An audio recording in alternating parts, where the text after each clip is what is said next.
Hello and welcome to the latest episode of The White Cube. My name is Gabrielle Del Puente and today's text is an exhibition review, which is unusual because if you've been listening or reading The White Cube for a while, you'll know that I haven't done one of these in a while. I checked before starting recording. My last exhibition review was on the 8th of March 2020, like just before shit hit the fan. So you're welcome. I've been writing about like a lot of other stuff in the meantime, lots of game reviews, some books, theatre, films, bits about internet culture and popular Twitter accounts and I don't know what else, that kind of stuff, but no exhibition reviews until today. So this is a review of Mauro C. Martinez's exhibition at Unit London. This is going out on the 26th of February 2023, and if you are listening around this time, the show is still open and it'll be on until the first week in March, I believe. Just double check that if you are actually going to go. I will say this is not safe for work, so if there's any kids listening, then please stop. Go and watch some TikTok instead, or like a YouTube unboxing video, or like whatever kids do. I've literally not met any. Okay. Enjoy, and also don't forget to listen to the end for today's emoji. Okay. Stress. I turned up to Unit London, hot and bothered, dungarees slipping, glasses fogging up. My phone was running out, the usual. There were no benches on the beige curve of Regent Street on the walk up to the gallery, only Uniqlos, a police presence, and these terrible planters with thin edges and angled sides for anti-homeless, anti-disabled, anti-happy architecture. London can be so hard. I was on my way to see an exhibition by Mauro C. Martinez, an artist whose work I've only ever seen online at a gallery I've only seen in install shots.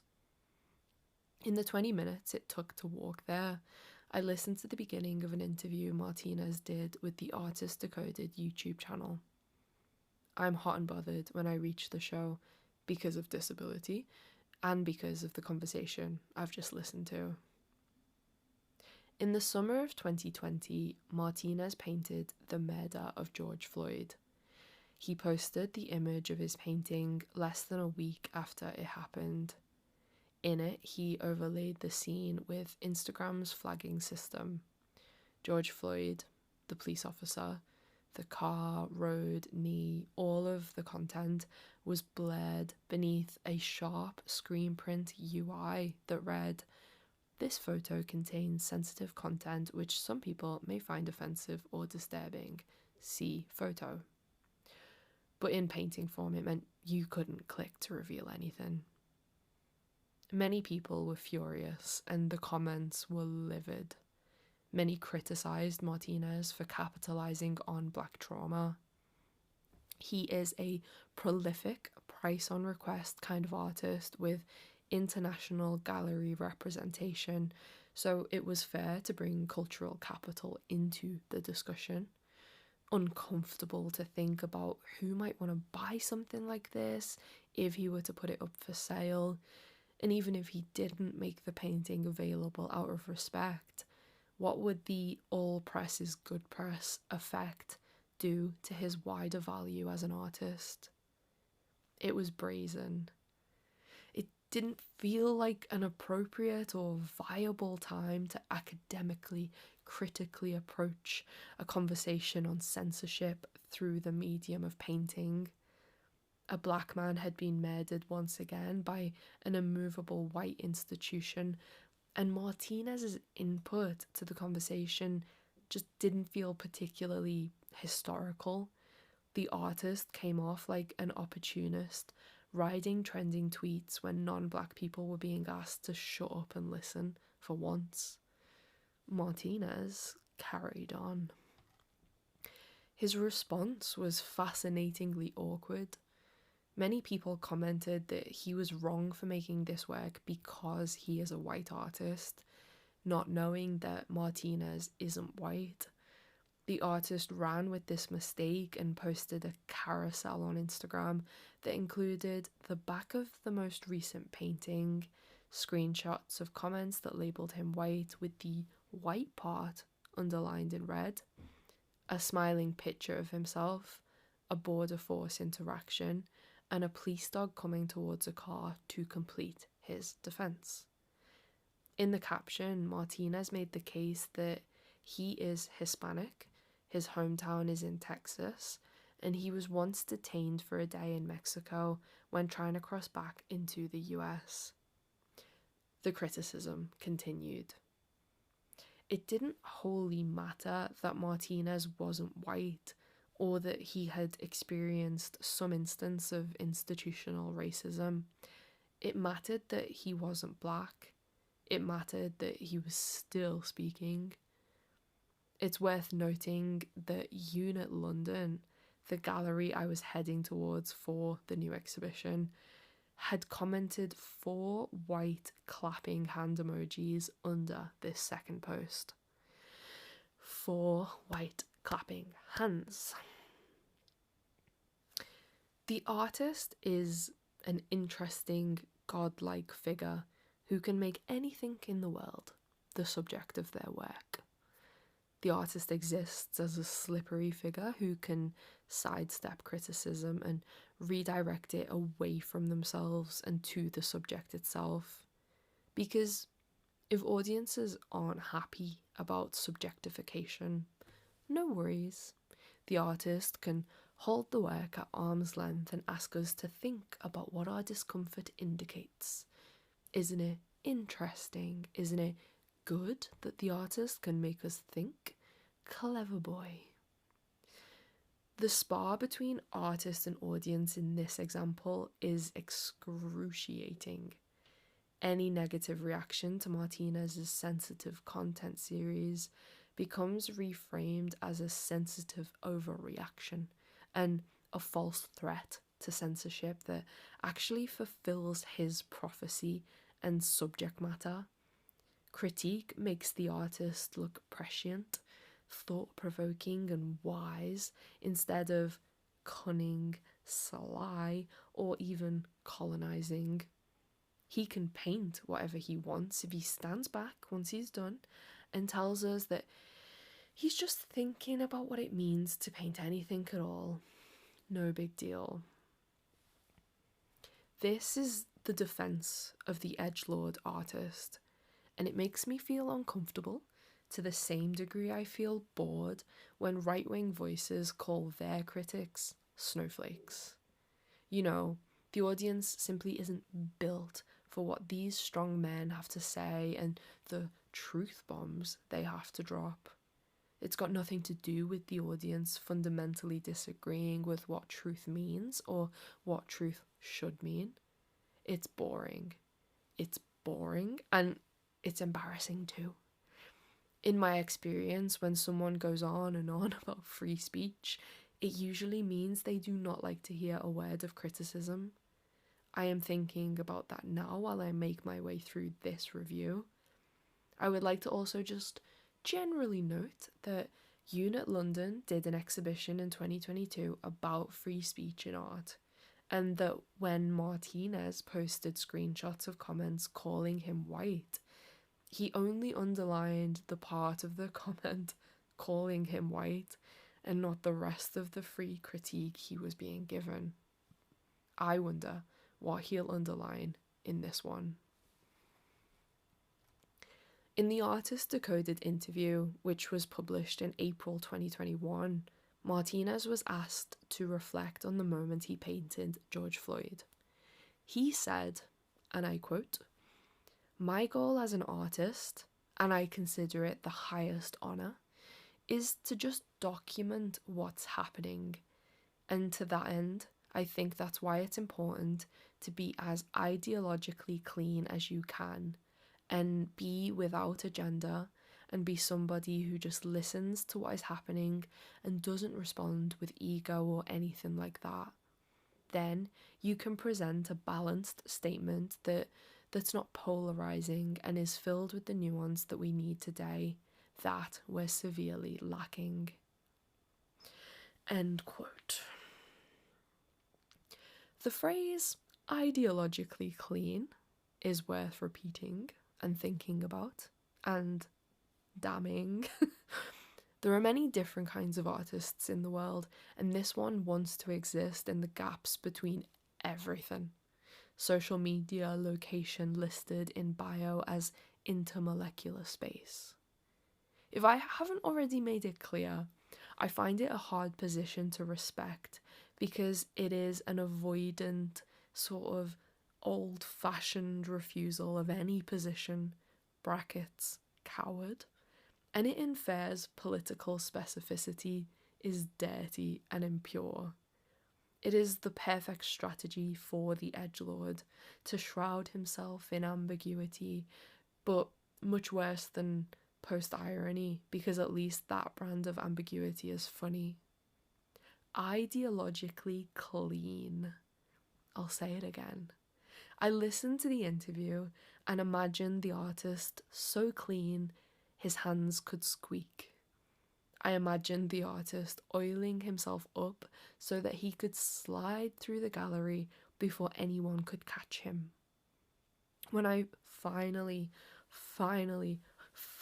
arrived at Unit London, I found the white cube floors were polished to a high black shine, perfect for the artist to wriggle out of any sign of a challenge. The art inside the gallery followed suit. The exhibition featured a selection of paintings that copied images from the subreddit Rate My Setup. If you are not familiar, people use it to share images of their gaming or workstations. Some are genuine, some are ridiculous, some are trolling the extreme lengths people will go to maintain their online status. One image shows a monitor and keyboard placed on slightly bending cardboard that is making a bridge between two cardboard boxes. The player is out of sight, but the game is Overwatch, like they ran out of money and couldn't afford a desk, as if only half the environment has loaded. In another, a player is mid-game M&K, but their setup is not at home. It's on the table of a McDonald's booth in public. Another shows 3 screens on arms rigged so the user can lie back on a leathery brown settee. And then there's a body pillow with an anime girl printed on it, diagonal on a blow-up bed, no sheets.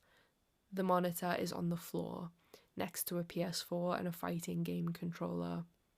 The paintings are well made in scale, texture, crop, light and mood. The dedication and desperation of online culture and fandom is perfectly balanced in each image, and each one is all yours for £21,500 excluding VAT according to the PDF catalogue. All press is good press, or whatever. And you know, if that was all the exhibition contained, I might not have bothered writing a review. But on a plinth next to these paintings, God, I don't think I can even be asked describing them, there is a black computer mouse oozing with a creamy epoxy resin that is designed to look like cum. It is so full of cum that the mouse is actually coming up off the plinth like it is caught in a powerful stream. There's also a keyboard sticky with the same effect, hinged up on one side by more dripping art cum. These are $3,000 and $4,000 respectively. If those don't take your fancy, there is a fake MacBook stuck to a wall with more cum making a wet curve across a wonkily painted keyboard and loading screen. Whichever fictional person made this mess just couldn't wait. I guess the logic of these pieces being alongside the other work is that they speak to the same themes of dedication and desperation, It has been known for comers to post pictures of jizz on keyboards as hard evidence that they enjoyed an item of porn, etc., more than they cared to keep their technology working, unsticky, or vaguely hygienic. The catalogue install shot for the Cummy keyboard features a young woman admiring the work with her hands behind her back. Brackets. Blink twice if you need saving from an internship or whatever this hostage modelling gig is. I'm on my way.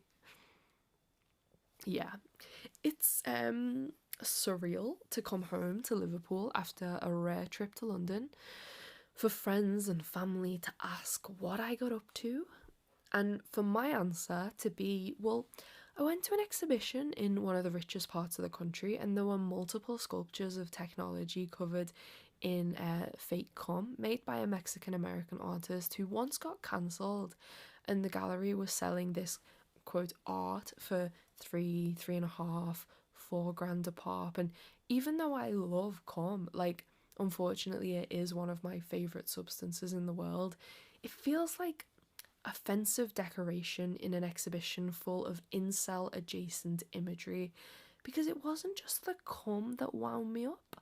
Listen, there was a series of small paintings that featured a guy in a bulletproof vest and Make America Great Again hat, wielding a gun with one hand on another anime girl body pillow that he probably shags at night because real women are afraid to come near him, a computer chair in a small room so full of food and drink wrappers that the trash heap is engulfing the desk, someone about to push a jack into a plug socket, joke suicide, and another anime girl, an especially young looking one, I should add, on a brick phone wallpaper with her ahago tongue out ready for the cum sculptures, the sculptures, if you will.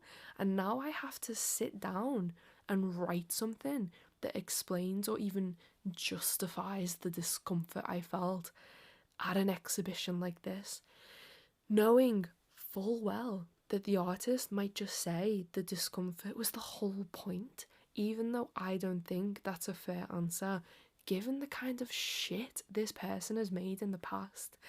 And it all just makes me feel like my head is going to explode, because why is this my job? Or the artists? Or the galleries?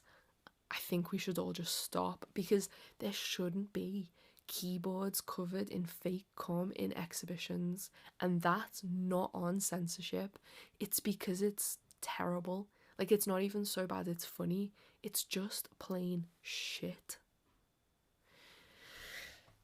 I am sitting at my laptop, weeks out from my visit to the exhibition, but a day out from posting this review. Am I mad? I don't think I'm mad. I go on to Mauro C. Martinez's website, and he is selling a t-shirt on his homepage that shows the silhouette of somebody in a boat below the words, "We do a little trolling." The model wearing the t-shirt has a rage comic troll face. Makes sense. I look through the rest of the work on his website. There are Wojaks, loads of them. He has painted the Virgin in the style of 4chan's labelled meme format, an artwork he's put head to head with the Chad, which isn't in painting form, but is in fact an NFT. Ha ha ha. More sensitive content imagery of naked women and men, dicks and tits, Fire, Trump, Fox News. There are others in there, less scandalous and even nice at times, but I'm making the kind of edits in my roundup of his work that he won't admit in his, because it's like this. I resent the artist's ability to slip through the world drenched in oil, looting all the low-hanging fruit of popular online content. It's boring, test-driven found objects, £21,000. I resent the cheek he has to specifically choose low-hanging fruit that sneaks close by the realm of digital alt-right ephemera and still claim a practice of ideologically clean documentation.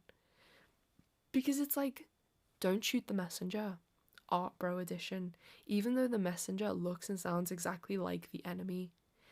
It's privileged. I don't want to go to an exhibition and feel like I'm in the bedroom of one of these men, and I don't want the artist to present these subjects without rigorously engaging with them because it's boring and mildly dangerous. Hot and bothered, catalogue back open.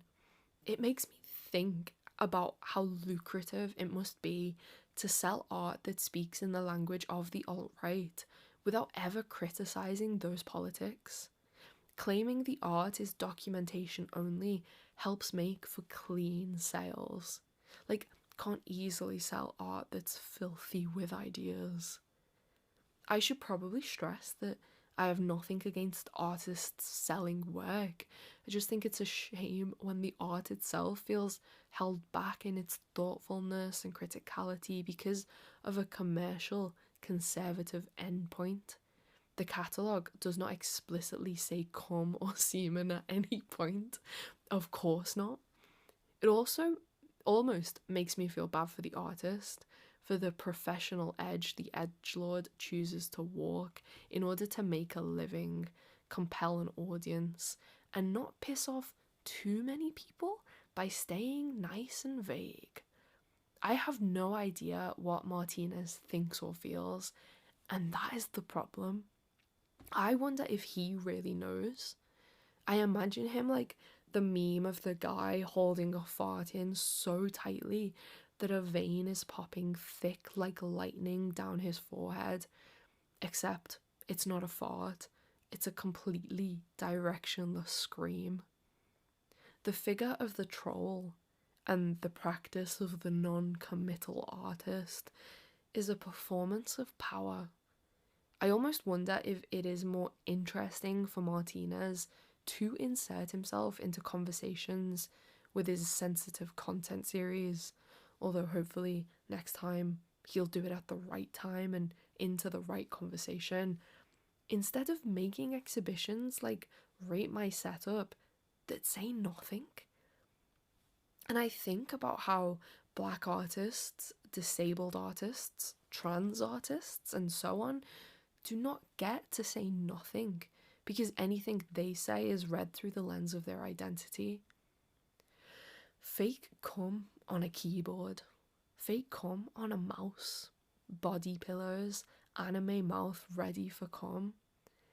I didn't stay at the exhibition long. I didn't want to. I thought that this is the kind of art Elon Musk would buy. When I got to the tube, I thought, maybe that's the market he's making art for. And breathe. Thank you for listening. The emoji at the end of this review is like anything computer related, like the monitor. I can't remember what else there is in my head. There might be a keyboard, or like people on laptops. I need to refresh my emoji knowledge. Yeah, and I say emoji, basically I always say to people, if you want to share the review afterwards or comment on our Instagram post to let us know that you read it, just drop the emoji there, quote tweet it on Twitter, reply on Twitter, whatever you want, or don't, because no one else should have to read what you've just listened to. Okay, thank you very much, and we'll see you next week for we did a chatty episode. We actually interviewed an artist for the first time in our podcast history. So yeah, look forward to that next week. And I'll see you on the internet. Goodbye.